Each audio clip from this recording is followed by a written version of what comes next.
Okay, so today I'm going to give you a tutorial on how to make a face mask with the sewing machine. You can also do this by hand, it's just going to take a little bit longer. What you're going to need is a 9x12 piece of fabric of your choice. You're also going to need some push pins. They do make the job a lot easier. You're also going to want 2 pieces of 7-inch elastic and some scissors so that you can cut off some threads if you'd like, some Velcro pieces to shut the top off. So what you're going to do is you're going to take your 9x12 fabric and you're going to fold it in half with your print facing the inside.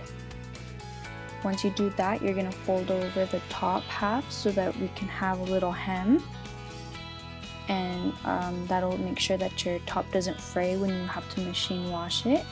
And then you're going to take your piece of your piece of Velcro, and if it's a sticky, you just peel the back off and then you slap it right on there. I'm also going to show you with a piece of non-sticky so that you can sew it as well.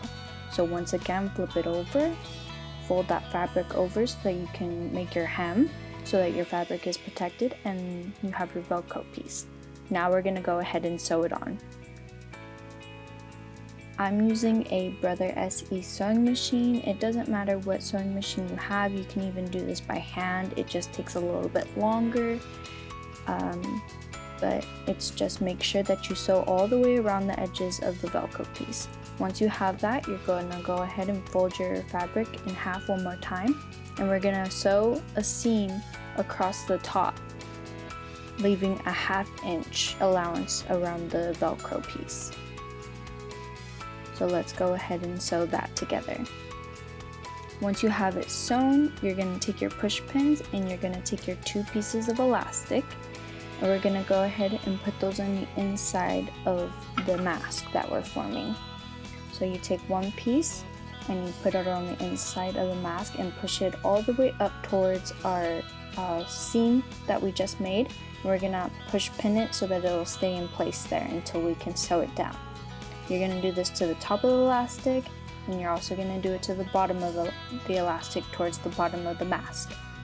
You have 2 pieces of elastic, so you have to do this to both sides. Just make sure you're careful, push it under and push it back up, and then that will keep it secure in place. Now, one more time with the other side with the other piece of elastic. On the inside of the mask, push it up. Make sure that you push it as high as you can against that little seam wall, and then push pin down and under. You can also make sure that when you're putting your elastic through, you kind of make sure that it all faces the same way so that you don't have any twisted elastic when you have to put it around your ears. Now we're gonna make a seam right down through the piece of fabric so that we can secure those elastic pieces in place. Just make sure that once you're done sewing and you cut your thread, you also make sure that you do knots or you do a back stitch. A back stitch is when your thread goes forward and then backwards so it kind of stays in place.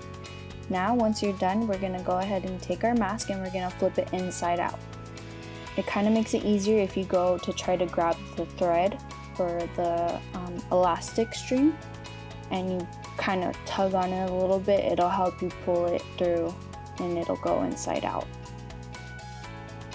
It kind of takes a while, it's a little hard. You have to just be careful that you don't pull too hard if your stitches are a little bit weak, if you did it by hand or you just did a wider stitch.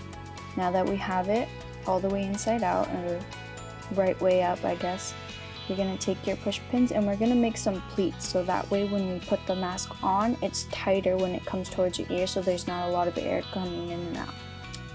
We want to make sure that we do 3 pleats. I just find that that's been the most secure to me. If it's easier for you to just do 2, that's fine, but the minimum is usually 3 just so that you can make sure that you get a secure type. Make sure that you're careful with your push pins. You don't want to stab yourself, so just make sure that you're mindful.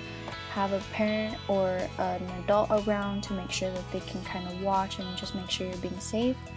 Just got to make sure that you're keeping a real close eye on those push pins so that you don't accidentally poke your finger when you're trying to push the push pin back up. So you make the pleats on one side and then you of course flip it over and you want to do the same thing 3 pleats on that side as well. These pleats should be about like a 1/2 inch each at least. If you need to make them a little bit smaller, a little bit bigger, it's not too big of an issue. They will need to be smaller if you're trying to make a really smaller size, but this is what I've done and it usually fits most sizes.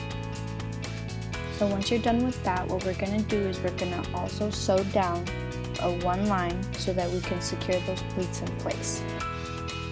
Make sure that you're taking out your push pins before you sew down so that your push pins don't get stuck or jam your sewing machine or anything. And then here, this is what I was mentioning before, is a back stitch, and that just makes it so that I don't really have to tie a knot because it's kind of sewn over the little string that I'm using, so I don't have to tie it in place. It already stays in place with that stitch. So once you sew all the way down and you've got all your pleats in place so they stay nice and secure, we are all done. You have your face mask. Another optional place is the reason why we had that Velcro there is so if you have a filter, you can go ahead and put that in. I have a filter here. I'm going to put it in and kind of stretch it out a little bit so it fits in place. You can use some things that you have at home. You can use a coffee filter or any type of thing like that. And there you go. Here's your handmade face mask. Stay safe, guys.